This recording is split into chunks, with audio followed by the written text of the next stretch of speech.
my name is Talia. Welcome to Talia Nerds Out. Hopefully this will be kind of a shorter video. Not sure how long this battery will last on my phone. Thank you for, I think it was Mariana who gave a comment about the video quality working out quite well with the new phone. So thank you very much for that. Still trying to figure out heights for where I want it to be, because if you shoot too low down, it kind of makes shadows hit in an odd way. It's just trying to figure out the perfect area, and then I'm stacking books and boxes and stuff just to get exactly where I want it to be, because I don't think that this box by itself will make it tall enough. So I have this on top of Sherlock Holmes as well, but Sherlock Holmes might be a bit tall. We'll see what, let me just see. Hold on. Sorry guys. I think I need Sherlock Holmes. Yeah, because I don't think, well, that might work. Okay, we'll try that. If it doesn't work out, let me know. I think Sherlock Holmes made that a little bit too tall. Sherlock Holmes, I've shown this before. I've had it for a while. Read one of the short stories in here just to get in that kind of autumnal mood. Just finished the 5 Orange Pips. So it's been a while since I'd read that one. And these are the ones that that were printed in the Strand. It almost looks like they kept that, you know, kind of printing like you would have actually seen in the Strand. Almost like they just copied it over. It's the original artwork and everything. So that's cool. I got one for my mom, one for myself. I want to say it was for Christmas. But anyway, oh yeah, actually, look, you can see Strand Magazine, November 1903. So, anyway, that has nothing to do with the rest of the video. Just, I thought about it, therefore you got to see it. This is a book haul video. I have, believe it or not, been slowing down on the book purchases, but I do have some that have added up, and so I wanted to show a bunch of them together. Some of them are free books that I gathered via points, either by having double points days on thrift books or something like that, or catching sales elsewhere. And then I'm always hunting sales on eBay and A-Libris and A-Books, so, as well as thrift books and Amazon. So I'm always searching for sales. But let me kind of organize these a little bit into maybe like classics and then history. You would have thought that I would have thought of this beforehand, but no, I just thought of that right now. Okay, whoops, sorry guys. I don't know how much I shook the camera.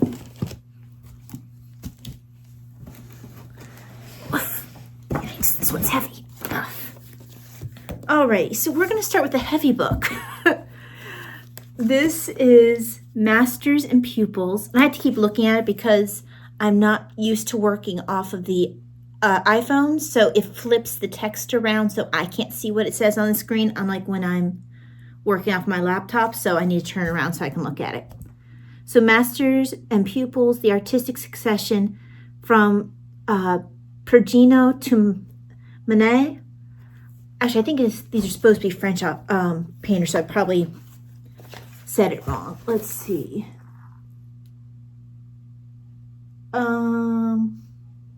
Maybe it's not French. Maybe it's just a line of artists who taught, you know, like teacher to teacher to student, so on, which is kind of cool to me, because then you see a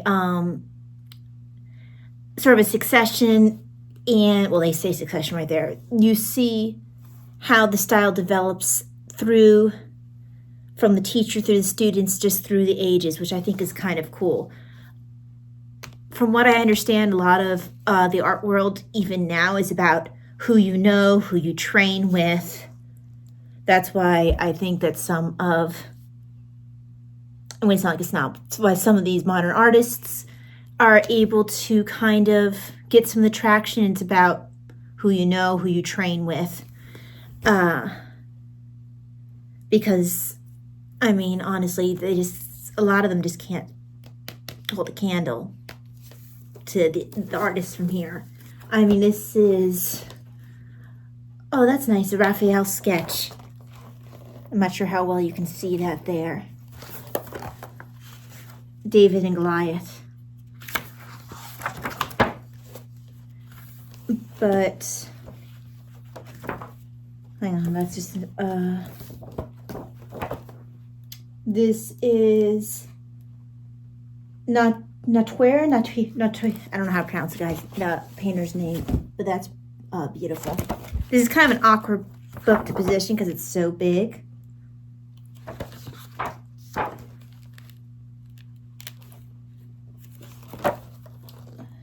Just beautiful work.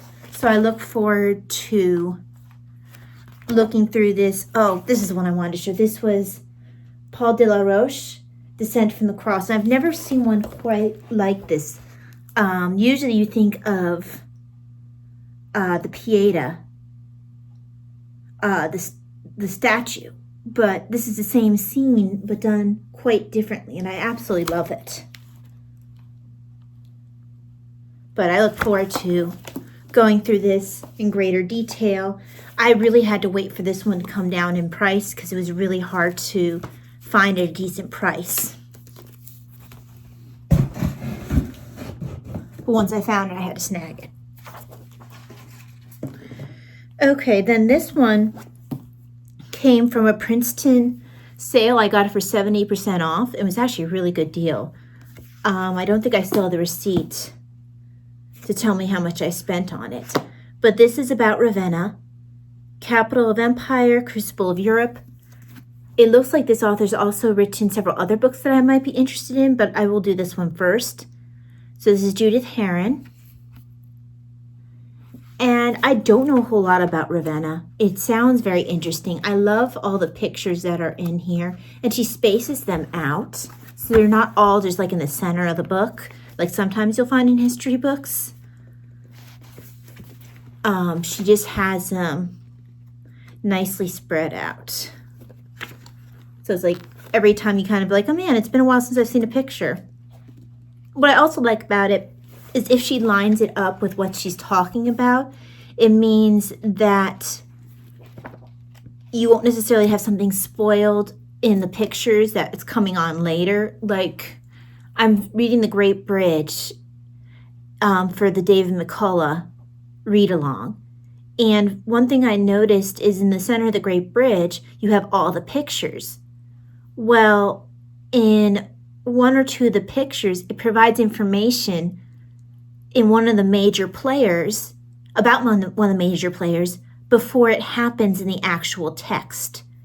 So if you were kind of hoping to experience that as that it unfolds with McCullough's writing, that kind of got ruined because they threw all the pictures in the center of the book instead of spreading them out. So if this author spread her pictures out judiciously, hopefully something similar is unlikely to happen with this text because they're hopefully seated in where they need to be. But I look forward to reading this. I'm not sure when I will, but like I said, I know very little, next to nothing about Ravenna, and it just sounds very interesting. Oh, I guess I should explain. Oh, by the way, something that's nice. I saw something on Instagram, and I agree with this perspective, that it's kind of annoying how so many books now, they won't necessarily have a blurb about the book on the back. They'll just have like a bunch of reviews. This one has a blurb. So the blurb says that, first of all, is a winner of the Paul Roger Duff Cooper Prize, shortlisted for the Wolfson History Prize, Wolfson Foundation, a monumental history of the city that led the West out of the ruins of the Roman Empire. And then here's the blurb. At the end of the 4th century, as the power of Rome faded and Constantinople became the seat of empire,